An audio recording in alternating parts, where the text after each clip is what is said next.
ஏதோ ஒரு காரியம் உங்கள பயமுறுத்திட்டு இருக்கா? ஏதோ ஒரு விஷயத்துக்கு நீங்க பயந்துட்டு இருக்கீங்களா? நீங்க இப்படி பயந்துட்டே இருந்தீங்கன்னா, கடைசி வரைக்கும் பயந்தவங்களா தான் இருப்பீங்க.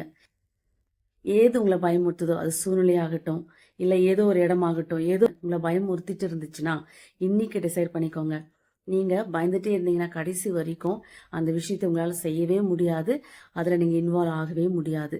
அதனால உங்கள பயமுறுத்துற அந்த காரியத்த நீங்க ரிப்பீட்டடா கஷ்டப்பட்டாலும் பரவாயில்ல. ரிப்பீட்டடா செய்யும் பொழுது, அது டே பை டே உங்களுக்கு அந்த பயத்திலிருந்து வெளியில வந்துடலாம். இப்போ உதாரணத்திற்கு ஒரு ஸ்டேஜ் ஃபியர். ஸ்டேஜ் மேல ஏறத்துக்கே ஒருத்தன் பயப்படுறான்னா, டெய்லி டெய்லி அவன் கொஞ்சம் கொஞ்சமா பிராக்டிஸ் ஆகும்பொழுது தான் அந்த ஸ்டேஜ் ஃபியர்லேருந்து வெளியில வர முடியும். அதுபோல தான் நம்ம வாழ்க்கையில நம்மள பயமுறுத்துற காரியங்களை நம்ம அப்படியே விட்டுட்டோம்னா, அது நம்மள கடைசியில நம்மள அது பெரிய ஒரு ஸ்ட்ரெஸ்ல கொண்டு போய் விட்டுடும். அதனால நீங்க பயப்படுற காரியம் எதுவா இருந்தாலும் இன்னைக்கு டிசைட் பண்ணிக்கோங்க. நீங்க இனிமே அந்த பயப்படுற காரியத்தை செஞ்சு அதுலேருந்து வெளியில வந்து ஒரு ஸ்ட்ராங் பீப்புளா இருக்க போறீங்க.